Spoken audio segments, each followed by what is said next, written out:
Buenas noches, bienvenidos a la entrevista de este día lunes. En esta oportunidad vamos a conversar con el embajador chileno en Arica. ¿Están escuchando bien? Embajador chileno en Arica. Su nombre, Gabriel Cepeda, de profesión abogado. Buenas noches, embajador. Buenas noches, Enrique.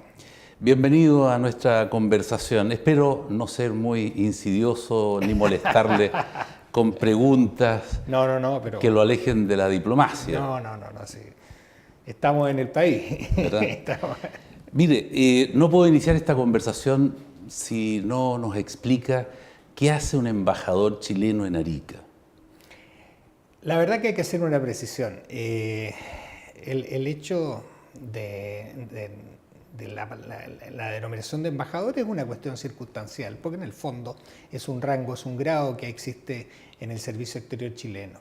Pero en el fondo se trata de una delegación.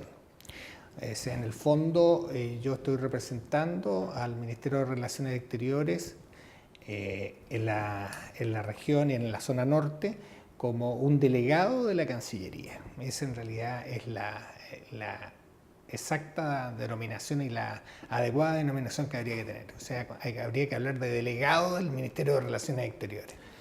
Y lo que hacemos es esencialmente asesorar a las autoridades regionales y colaborar con sus funciones en aquellos temas que tengan que ver con las relaciones internacionales y en este caso propiamente es exactamente con las relaciones vecinales.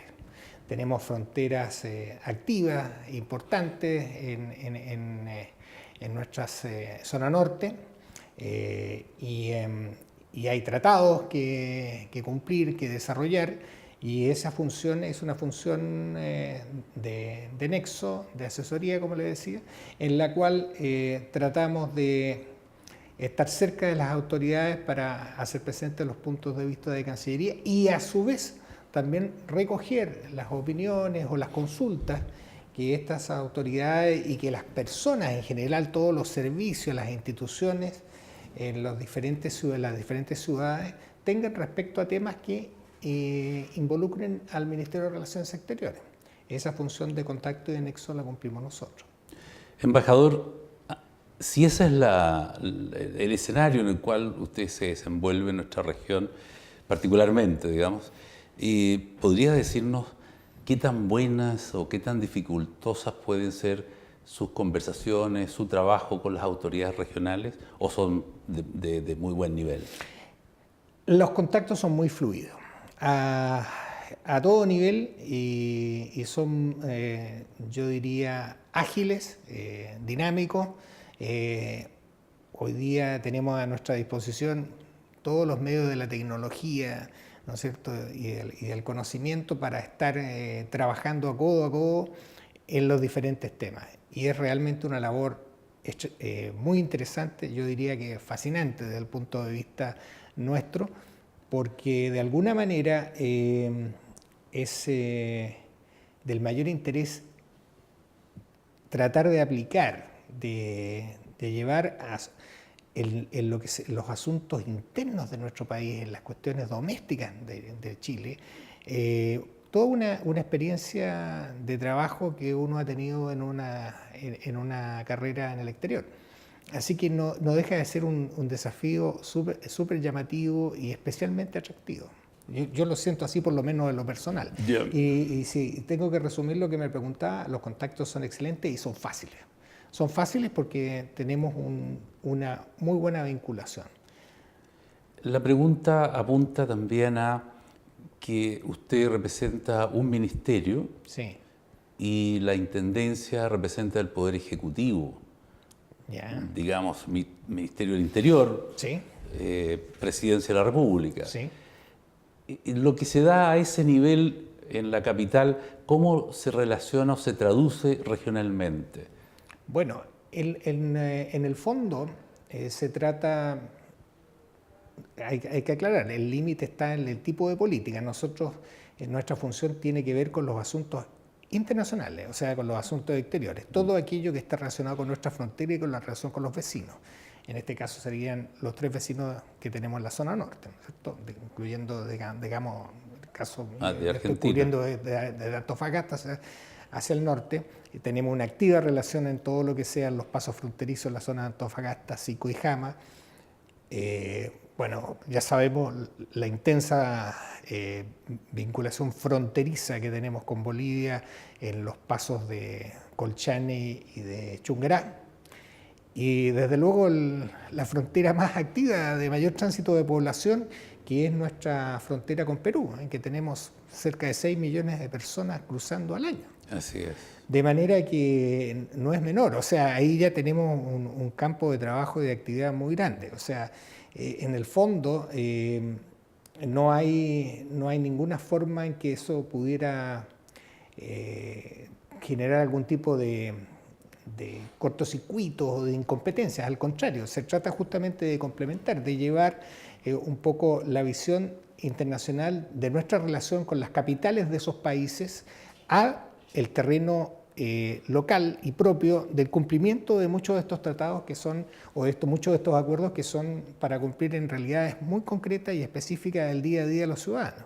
Pero eso quiere decir entonces que los intendentes o intendentas deben tomar en consideración su opinión. No es una cuestión mandatoria, no es un tema, es una asesoría. Ellos nos consultan o nosotros hacemos presente punto de vista en temas que tienen relevancia internacional, pero no hay como un compromiso legal, por así decirlo, institucional, administrativo, no. Es una función de asesoría y como se da en un plano de mucho trabajo, de muy buen entendimiento, es una cosa relativamente sencilla y habitual. Y lo hacemos con los 3 gobiernos regionales que estamos permanentemente trabajando como delegación en la zona norte. Yo me imagino que usted, en su condición de representante de la Cancillería, si lo viésemos como una embajada, tiene a cargo una superficie bastante más grande o superior a la superficie de muchos países en Europa, por ejemplo. Sí, claro. Bueno, es una realidad muy nuestra. Los tamaños de nuestros países en América del Sur son enormes si los comparamos con los europeos. Eso es así. Pero ¿eso no marca una importancia, una categoría distinta con respecto a los países menores? Usted dice en relación de menor tamaño, digamos. A ver, por ejemplo, en un ejemplo concreto, ¿cómo sería esa? Por ejemplo, que la responsabilidad suya abarca una superficie en kilómetros cuadrados superior a la de países menores. Es que yo creo que el tema no es geográfico, ¿no? Es temático. Ya. Es temático. Y hoy día los medios de comunicación a uno le permiten trabajar con una fluidez y una rapidez que ¿cómo se llama? Minimiza los problemas. Yo creo que si hubiéramos estado a comienzos del siglo XX tendríamos serios problemas. Era a caballo en esa época, claro. Exactamente, o en ferrocarril en una época, claro. O en vapor, pero es muy curioso eso, porque cuando se recuerda las grandes jornadas de la diplomacia, los embajadores enviados o ministros, como se solía decir, tomaban un barco, se demoraban un tiempo considerable en llegar. Todo se empezó a cortar desde que se crearon los cables submarinos, ¿no es cierto? Y nació el telégrafo, se hicieron las comunicaciones mucho más expeditas. Pero hoy día es relativamente fácil trabajar en ese sentido. Le voy a hacer una pregunta que a lo mejor no me va a querer responder, pero la idea es que no puedo quedarme callado. Respecto al nivel de complejidad de las relaciones que tiene su cargo en función de atender la realidad vecinal, ¿con cuál de los 3 países usted considera que es más complejo su trabajo? Bueno, le voy a decir, yo he estado, por una experiencia personal, tuve la oportunidad de trabajar muchos años en Argentina y me tocó vivir diferentes periodos. Es una relación intensísima que tiene diferentes niveles y estratos y canales. Uno era, supongo, el de los gobiernos centrales, el de las capitales. El otro podría decirse que era el de las provincias que se vinculaban geográficamente a través de los pasos fronterizos que con Argentina son muchos. Pero hoy día tenemos otro tipo de relaciones que, digamos, en los últimos 10 o 15 años se han ido acentuando y han ido creando todo un mundo en que lo demás, lo anterior se empieza no a diluir, pero yo creo que ha ido formándose un todo mucho más complejo, como por ejemplo el deporte. ¿Ya? El de las comunicaciones, que es el medio para llevar a los otros planos al contacto. Y eso hace extraordinariamente dinámica la relación y de suyo compleja. Con el Perú tenemos la frontera más activa en términos humanos. Tenemos un comité de integración y desarrollo económico con ellos que es muy amplio, que cubre una serie de temáticas, y también hemos tenido una relación, digamos, intensa en el cumplimiento de los acuerdos que hemos ido forjando a través de la historia con ellos y que han sido concluidos con mucho éxito a través de los diferentes periodos. Perdón, pero ahí hay algo pendiente todavía con el último fallo de La Haya respecto al mar y a los límites nuevos marítimos, ¿no? Con Perú. No, ¿Hay un cumplimiento todavía de parte de Perú? No, nosotros tenemos, nosotros ejecutamos por la parte nuestra todo ¿cómo se llama? El fallo tuvo que tomar en consideración ciertas medidas internas que debían ejecutarse, estamos cumplidas. Y en el caso de Bolivia, bueno, es de público conocimiento la situación en que nos encontramos, lo que no quita que nosotros no reconozcamos y no atendamos nuestros compromisos que tenemos asumidos de acuerdo a los tratados, fundamentalmente en estos momentos el tema del libre tránsito, que a ustedes en Arica les toca vivirlo intensamente todos los días. 100.000 camiones al año circulan por la ciudad. Es un tema importante con efectos en la población y en efectos en la ciudad. Yo diría que hoy día la mirada para esto, la mirada de futuro es tratar de aprovechar esto como una oportunidad de mejor relación y de contacto y de progreso, pero para eso hay que tener visiones políticas homogéneas y que las circunstancias así lo permitan. ¿Tenemos problema con el lenguaje del presidente Evo Morales, con su vicepresidente? Mira, yo la verdad que no sé si es un tema de lenguaje. Yo creo que el tema es de diferentes enfoques. Nosotros tenemos una tradición de derecho y la hemos respetado permanentemente en todo el ejercicio de nuestras relaciones exteriores. Y ¿cómo se llama? Hemos sido, yo creo, bastante coherentes y consecuentes en eso. Y lo que está ocurriendo hoy día es expresión de eso. Estamos muy seguros en lo que se está haciendo y esperamos que las diferentes instancias se vayan generando determinaciones, decisiones que nos den la razón. Pero usted me está respondiendo como embajador, de manera muy diplomática. Yo le pregunté si el lenguaje... Bueno, usted partió diciéndome que estaba embajador. Estoy preguntándole si el lenguaje del presidente Evo no es altisonante, no es un poco agresivo. ¿Cómo lo califica? Bueno, evidentemente que no es un lenguaje en que nosotros estemos acostumbrados. Ya. Yo creo que es un lenguaje que es un lenguaje que molesta a la población y yo creo que en vez de producir acercamientos genera más dificultades. Yo creo que hay que ser cuidadosos en las formas, porque las formas no solo son formas, son parte también del fondo. De manera que en eso no creo que haya dos opiniones en nuestro país. No es un lenguaje en que nosotros estemos de acuerdo, ni que nuestras autoridades empleen. Embajador, lo voy a cambiar de país y de ciudad. ¿Qué opinión le merece el que un presidente de una asociación de dueños de camiones de Arica, como Jorge Araya, le haya doblado la mano al Congreso peruano y haya conseguido que ellos aprueben una ley que eliminó el problema que mantuvo a nuestra ciudad y las fronteras de Arica interrumpidas por un poco más de 2 semanas? ¿Cuál es su opinión sobre esa situación? Ahí, como hablábamos delante, yo creo que tendríamos que hablar un poquito de lenguaje. Yo ese lenguaje no lo comparto. Y yo creo que aquí hay claramente una situación de una legislación que debía que adoptarse en un país vecino a cargo de su Congreso, ¿no es cierto?, y de sus poderes establecidos, y nosotros somos extremadamente respetuosos de eso. Yo no voy a emitir una opinión sobre lo que pasa entre el Ejecutivo y el Legislativo en un país vecino, porque respetamos mucho el procedimiento. Yo creo que lo que ha ocurrido es que estamos frente a un tema que ya tenía varios años, que en algún momento tenía que haber una solución.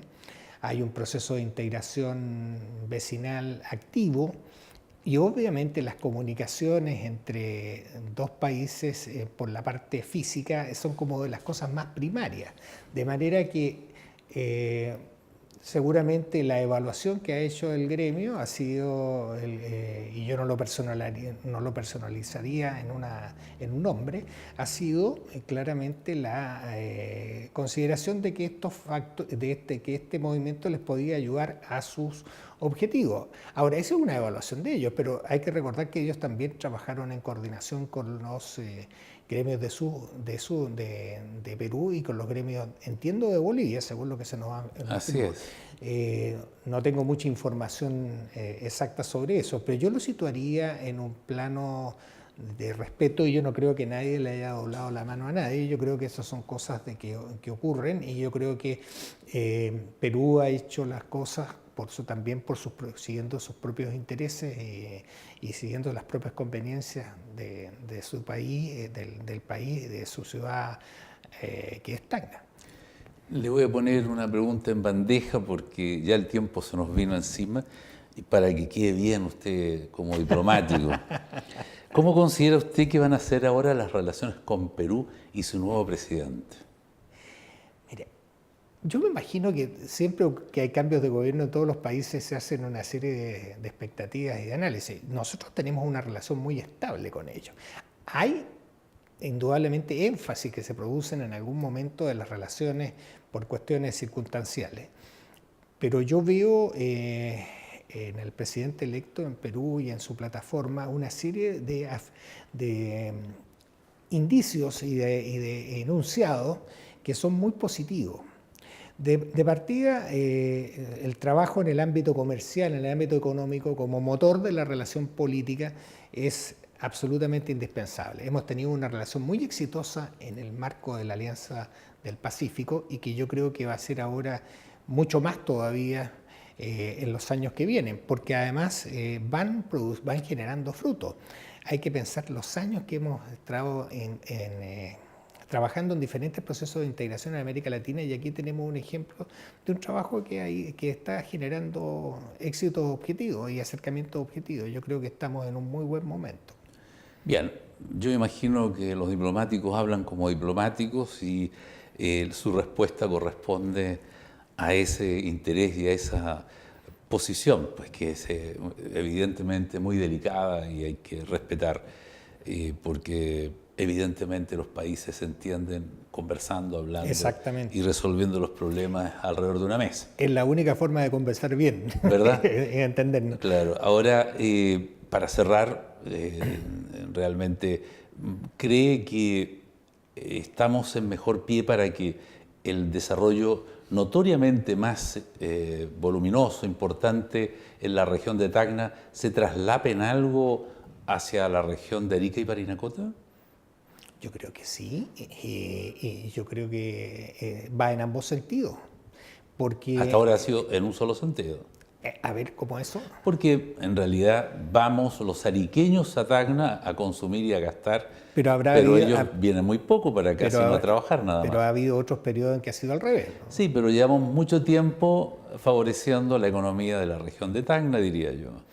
Bueno, es que es una cosa, yo no lo vería en términos, cuando uno habla de integración no lo puede ver en términos de una competencia, así decir, que vaya a generar falta de equidad o desbalance. Yo creo que hay una vecindad que es histórica, geográfica, y es inevitable que la gente se mueva, como ocurre todos los días. Es impresionante ver cómo se mueve la gente que trabaja.